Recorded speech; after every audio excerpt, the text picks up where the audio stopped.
안녕하세요. 금나침반입니다. 과도한 빚으로 인해서 어쩔 수 없이 개인회생을 이용하시는 분들이 계시죠. 사실 저는 개인회생을 적극 추천하는 그런 입장입니다. 내가 빚을 갖고 나서 이용할 수 있는 이 생활비가 개인회생을 신청하고 나서 보장해주는 이 최저생계비보다 더 적다. 그러면 차라리 개인회생을 신청해서 좀 더 여유있게 살아야죠. 국가에서도 개인회생을 왜 만들어 놨습니까? 그렇게까지 힘들게 살 정도면 차라리 이걸 이용해서 조금이라도 더 편하게 사세요라고 만든 거예요. 그래서 저는 빚이 아주 많고 그로 인해서 생활비 자체가 아예 턱없이 부족하신 분들은 개인회생을 이용하시라고 저는 추천을 드리는 그런 입장입니다. 자, 그런데 오늘 알려드리고 싶은 내용은 이 개인회생을 하세요 마세요 이게 아니라 개인회생 면책을 받고 난 후 이 이후에 어떻게 해야 되느냐 이 내용에 대해서 좀 안내를 해드릴까 해요. 이 부분으로 해서 솔직히 문의가 굉장히 많습니다. 하루에도 몇 통씩은 와요. 그런데 이제 이 개인회생 면책을 받고 나서 대출을 이용을 해야 되는데, 자, 대출이 없는 분이 있고 대출이 있는 분이 있습니다. 사실 없는 분들의 경우에는 면책을 받고 나면 신용점수가 많이 올라갑니다. 근데 올라간다고 해서 바로 뭐 은행권에서 대출이 나올 정도로 그렇게까지 많이 올라가지 않는데, 어찌됐든 없는 분들에 보면은 보통 개인회생 우리가 짧게는 3년, 길게는 5년 이렇게 납부를 하게 되죠. 자, 그런데 3년을 이용하는 분들은 뭐가 문제냐면 장기 연체 이력이라는 게 남아요. 이게 뭐냐면 개인회생을 신청하게 되면 이제 모든 금융사에서 장기 연체 기록을 띄우게 됩니다. 이 기간이 5년간 가요. 5년간 이 장기 연체 이력이. 그러면은 이 기록이 남아 있으면은 내가 모든 금융사에다가 나 사실 대출 받았다가 이전에 이렇게 장기로 연체한 적이 있다 라고 광고하는 거하고 똑같아요. 그럼 어떻게 했어요? 모든 금융사들이 이 사람은 이전에 연체했었네? 그럼 과연 대출을 해줘도 될까? 지금은 신용이 문제가 없긴 하지만 그런 이력이 있단 말이야. 그러면 예를 들어서 은행에서 5천만 원 해줄 거, 그래도 이전에 이런 문제점이 있으니까 3천만 원만 해주거나 아니면 뭐 2천, 아니면 아예 안 해줘 버리거나 이런 식으로 이전보다 금액이 줄어들게 됩니다. 그런데 5년이 딱 지나게 되면 이 장기 연체 이력이 없어져요. 삭제가 돼. 삭제가. 그러면은 금융사에서 이 사람이 과거 연체를 했는지 안 했는지 몰라요. 그 전에 전제 조건이 있죠. 내가 개인회생을 신청했던 이 채권자, 이 사람들은 장기 연체가 삭제되든지 말든지 다 기억하죠. 내가 돈을 빌려줬는데 저 사람이 개인회생 신청하고 5년 지나서 법적으로 이제 더 이상 갚을 의무가 없어요. 그리고 전산에도 그게 다 삭제가 돼. 근데 그게 내 머릿속에도 삭제가 되나요? 그러진 않잖아요. 그러듯이 알고는 있죠. 그렇기 때문에 이런 금융사들은 가능한 피하고 내가 거래를 안 했던 아니면 채권 목록이 없었던 그런 은행을 신청하는 게 선택을 하는 게 좋아요. 자, 그런데 여기서 또 한 가지. 자, 5년이 지나고 장기 연체 이력이 삭제가 됐다고 했을 때 내 신용 점수가 예를 들었어요. 나이스 800에 뭐 K12가 750점이다. 자, 이 정도면 은행에서 충분히 대출을 해줄 수 있는 신용 점수예요. 그런데 이게 지금 오늘이 9월 26일이니까 26일 날 이 점수인데, 이전에 9월 1일 날을 보니까 나이스가 뭐 300점, K12가 뭐 200점 이렇게 돼 있어요. 한마디로 신용이 바닥을 기다가 급격하게 올라간 거죠. 급격하게. 그러면 금융사에서 이렇게 바닥을 기던 신용을 모를까요? 알죠. 이 사람은 이전까지 뭐 문제가 있었네. 이렇게 바닥이면 분명히 좋은 내용은 아니네. 사실 다 알아요. 개인회생 면책자분들 몇 번 접해보면 아 이분 뭐 했었구나 다 알게 돼요. 자 그러면 또 생각을 해보게요. 불과 며칠 전까지만 해도 신용이 바닥이었어. 한마디로 신용 불량자였어. 근데 갑자기 신용이 확 좋아졌어.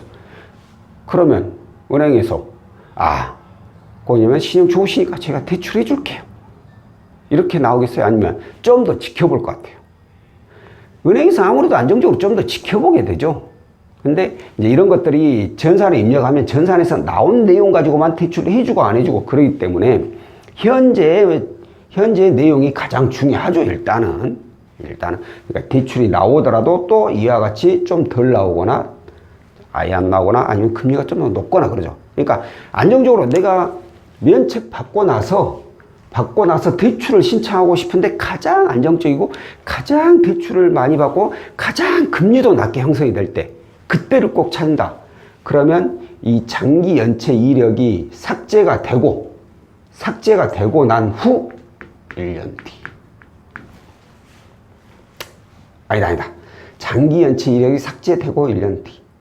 이거보다는 차라리 5년이 지나고 나서 1년 뒤라는 것도 맞을 것 같네요. 근데 어차피 이게 5년간 기록이 나오니까 똑같은 내용이긴 하죠. 왜 1년 뒤냐? 최근 1년 이내에 신용 점수는 확인이 돼요. 전산상으로. 1년이 넘는다고 해서 무조건 안 된다. 이건 아니지만 기본적으로 1년 이내에 신용 점수는 다 확인해요. 왜냐하면 우리 나이스나 올크레딧 보세요. 1년 이내까지는 다 나와 있어요. 그러니까 가장 내가 아까도 말씀드렸듯이 금액도 잘 받고 금리도 가장 낮게 이용하고 싶다. 그러면 1년 뒤에 이렇게 신용이 바닥을 갖다 푹 올라갔잖아요. 그럼 여기서부터 1년 뒤 이 시점에 받으라는 거죠. 그때가 제일로 안정적. 이제 이때까지 기다릴 수 있다면 당연히 뭐 기다리다 받는 거고 이게 도저히 안 되고 급하다 그러면 어쩔 수 없죠. 이제 이때는 조금이라도 손해 보면서 그냥 받는 것인데 가장 안정적일 때는 이때가 제일로 안정적이다 라고 말씀을 드릴 수 있겠어요. 자 그런데 대출이 없는 분들은 저한테 문의 별로 안 옵니다. 사실 모르겠어요. 한 달에 2-3명이나 올까요? 그렇게 문의가 별로 없어요. 개인회생 면책 기간 중에 대출을 안 받았다는 것은 이제 여유가 있다는 뜻이 되거든요. 여유는 아니더라도 내가 충분히 이 정도면은 먹고 산다. 그런 분이고요. 그럼 면책 받아와요. 면책 받고 나면 이제 내가 월급, 예를 들어서 이전에 월급 500만 원에서 내가 개인회생 중에 350만 원을 입금을 해줘서 150만 원밖에 못 썼잖아. 근데 면책 받아봐봐. 이제 500 다 쓰잖아. 그럼 여유가 훨씬 많아지지. 대출 받을 일이 더 없죠. 그러니까 이런 분들, 대출이 없는 분들은 사실 저한테 별로 문의가 없어요. 오늘 솔직히 알려드리고 싶은 분은 바로 이분들입니다. 대출이 있는 분. 대출이 있는 분. 이분들이 하루에도 몇 통씩 연락이 옵니다. 오늘도 연락이 오는데 오늘도 한 2-3통 왔나? 자, 어떻게 하면 좋겠느냐? 이거예요. 내가 개인회생 중에 대출을 받았는데 면책이 됐다. 면책을 받았는데 이제 어떻게 하면 좋을까요? 라는 분들이 있어요. 자, 똑같이 여기 3년 그리고 여기 5년이라고 가정했을 때. 자, 개인회생 중에 대출은 받을 수 있나요? 없나요? 있으니까 있겠죠. 근데 이분들이 과연 정상적으로 금리 낮고 이런 걸 이용했을까요? 아니죠. 대부분이 거의 최고 금리죠. 개인회생은 한마디로 신용 불량자하고 똑같아요. 근데 어느 금융사에 신용 불량자한테 대출을 해주겠어. 근데 몇몇 이금융권 저축은행하고 몇몇 대부업체에서 이 개인회생 중위심 분만을 상대로 아주 고금리에 대출을 해주는 곳이 있습니다.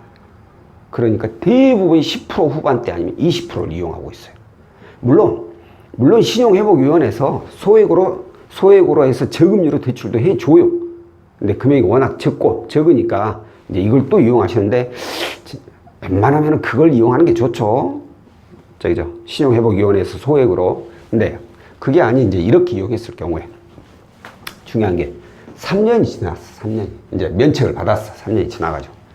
그럼 이제 고금리 대출을 어떻게 해서든 저금리로 대안을 해야 될 거 아니에요. 그죠? 과연 저금리 대안이 될까요? 안 됩니다. 어렵습니다. 자, 개인회생 중에 대출을 또 이용하면 저축은행, 대기업 이런 데 이용하고 있어요. 그러면 면책을 받고 나서 신용점수가 상향이 되었다고 하더라도 그 신용점수가 올라갔자 얼마나 오르겠어요. 대부분이 500점대 아니면 600점대에서 논단 말이에요. 그럼 은행에서는 대출이 나올 수 없어요. 그 점수로는. 특히나 아까 또 장기연체 이력 이것 때문에 더더욱더 대출이 안 나오고, 간혹 가다가 3년 지나신 분들이 고금리 이용해가 저금리 대안한다고 통대안을 문의 주시는데 안 됩니다. 안 된다고 생각을 하셔야 돼요.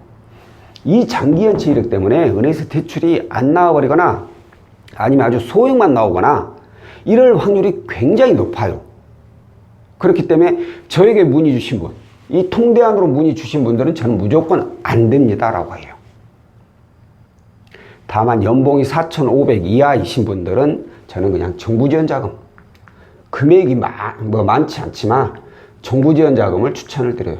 이걸로 이용해서 이걸로 일단 일부라도 조금 이자 낮은 걸로 대안해서 이자 지출 조금이라도 줄이세요 라고 얘기를 드리고, 자, 그런다고 이걸 그냥 언제까지 5년 이 장기연체 이력이 삭제될 때까지 이때까지 기다릴 수만 없어. 9천원이라도 뭔 짓을 해야지. 안 그러면 그 높은 이자 계속 내거나 아니면 월 납입금액 부담 때문에 또 잘못하면 개인회생은 다시 신청할 수 없지만 신용회복을 알아보네. 이런 상황이 벌어져요. 자, 그러면 어떻게 되냐. 자, 일단 뭐 면책 받았다고 바로 할 수 있는 내용은 아니에요. 아까도 말씀드렸듯이 엊그저께까지 신용이 바닥이었다가 갑자기 올랐다고 해서 해주지는 않거든요. 기본적으로 안정적인 것은 1년이 지나야 돼요. 1년. 장기연체 이력이 삭제되려면 아직도 2년이 남았어. 2년이. 그죠? 근데 1년만 지나고 나면 아까 제가 뭐라 했죠? 이 신용정보 사이트에서 1년 이내의 신용정보를 가지고 있다고 했죠. 1년이 지나면 이게 안 보인다는 얘기예요. 그러면 1년 후에는 통대안은 안 되죠. 어차피 장기연체 이력이 있으니까. 대신에 1년 후에는 채무 통합이 가능할 확률이 높아요. 어떤 분들은 이런 경우도 있어요. 아, 나 그거 1년 안 됐어도 나 받았어. 이거 물건에서 해주던디? 이렇게 얘기하실 수 있어요. 근데 그것도 맞아요. 이 개인회생자 상품 중에 연봉이 높고 개인회생 중에 이용한 부채가 좀 적으신 분들은 한다고 통합을 해줘 버려요. 대신에 이자가 좀 높죠. 거의 10%대 후반으로 결정이 나버리죠. 그래서 이렇게 해서라도 통합해서 올 납입금액 주는 거 이거 저 괜찮아요. 네? 이렇게 해도 돼요. 다만 이제 제가 말하는 좀 더 안정적인 내용을 말씀드린 거죠. 1년 정도 지나고 나면 채무 통합이 가능성이 훨씬 높죠. 그리고 1년이 지났다. 이 면책받고 1년이 지나면 자, 신용점수가 이렇게 오던 것이 이렇게 올라갈 거 아니에요. 그리고 1년 지나면 이렇게 가다가 1년 지나면 또 이렇게 올라가죠. 사실 뭐 이렇게 계단식으로 올라가지 않고 이렇게 해서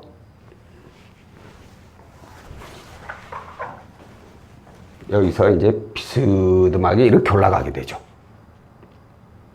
1년이 지난 시점은 여기잖아요. 그러면 예를 들어서 여기서 여기까지가 1년이다 했을 때 1년이라고 했을 때 그러면 이 올라간 신용 점수로 통합이 되니까 아무래도 이율은 더 낮게 형성이 될 수 있다라는 거예요. 그래서 더더군다나 또 1년 지난 시점이니까 안정적으로 이용을 할 수 있다는 거. 그 전에라도 어디서 통합을 해준다 그러면 통합을 이용하세요. 다만 이거 주의하셨죠. 오늘도 그랬듯이 오늘도 그렇게 문의 주신 분인데 사기를 당한 분들이 계세요. 이게 무슨 얘기냐. 개인회생 중에 대출을 이용하니까 이게 죄다 고금리잖아. 고금리. 그러니까 이걸 저금리로 대안을 하고 싶어가지고 여기저기 알아본단 말이에요. 알아보면은 사기당할 확률이 높아지는 거하고 똑같아요.